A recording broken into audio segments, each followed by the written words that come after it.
आइए जानते हैं नेंड्रोलोन इंजेक्शन के बारे में। एनाबॉलिक स्टेरॉइड इंजेक्शन होता है, इंट्रामस्कुलर लगता है वीकली, और ये मेटाडिक 50 आता है इसमें जैक्सन पाल का, जो मेरी पसंद का इंजेक्शन है। तो ये इंजेक्शन नेंड्रोलोन लगाते हैं ना, तो रोग के कारण आई दुर्बलता हटाने के लिए भी लगाते हैं। मतलब किसी में रोग के कारण दुर्बलता आ जाती है तो उसको मिटाने के लिए ये इंजेक्शन लगाया जाता है। अधिक चोट लग जाती है तो ये इंजेक्शन लगाया जाता है। जल जाने पर ये इंजेक्शन लगाया जाता है। अस्थि सुषिरता होती है ना, तो ये इंजेक्शन लगाया जाता है। घातक संक्रमण होने पे ये इंजेक्शन लगाया जाता है। एनीमिया में भी ये इंजेक्शन दिया जाता है। इसके अलावा खिलाड़ियों की प्रतिरोधक क्षमता बढ़ाने के लिए भी ये इंजेक्शन लगाया जाता है। और रनर होते हैं ना, जो धावक, दौड़ने के लिए, जैसे कोई भर्ती में दौड़ता है या ऐसे भी दौड़ने के लिए, मतलब वो भी रनर भी लगाते हैं ये इंजेक्शन, अक्सर बहुत लगाते हैं। इसके अलावा रजोनिवर्ती मतलब होती है ना, रजोनिवर्ती होने पर रजोनिवर्ती होने पर हड्डियाँ कमज़ोर हो जाती है, तो उस कंडीशन में भी ये इंजेक्शन लगाया जाता है। हड्डियाँ मजबूत करने के लिए लगता है। इसके अलावा जो बहुत कमज़ोर हो, दुर्बल हो, तो उनमें भी लगाया था, क्या कि ये इंजेक्शन वज़न बढ़ाता भी है। जिम जाने वाले अक्सर लगाते हैं। इसके अलावा जिसने मतलब कोई डोडा अफीम होता है, वो उनको अलविदा कहता है, तो वो लोग भी इस इंजेक्शन को लगाते हैं, जो सप्ताह में एक लगाते हैं।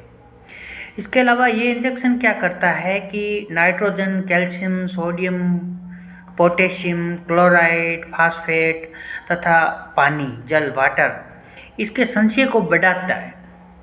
इससे क्या होता है, हड्डियाँ मजबूत होती है और प्रतिरोधक क्षमता भी बढ़ती है। कोई कमज़ोर हो तो उसमें मतलब ताकत आता है, पावर, इसके लिए। इसके अलावा ये मतलब विशेषकर धावक ही ज़्यादा लगाते हैं इसको, दौड़ने वाले ज़्यादा लगाते हैं, भर्तियों वगैरह के लिए जाते हैं अक्सर, वो लगाते रहते हैं। तो इस इंजेक्शन को किन लोगों को नहीं लगाना चाहिए, उनके बारे में बताऊं तो गर्भावस्था में ये इंजेक्शन नहीं लगाना चाहिए। प्रेगनेंसी में जो प्रेग्नेंट हो माँ, उसको ये इंजेक्शन नहीं लगाया जाता है। इसके अलावा जो मतलब डायबिटीज़ का रोगी है या जिसका हार्ट से संबंधित कोई प्रॉब्लम है, या जो हेवी बीपी है, जिसका बीपी हाई रहता है, ब्लड प्रेशर, तो उसको भी नहीं लगाया जाता है।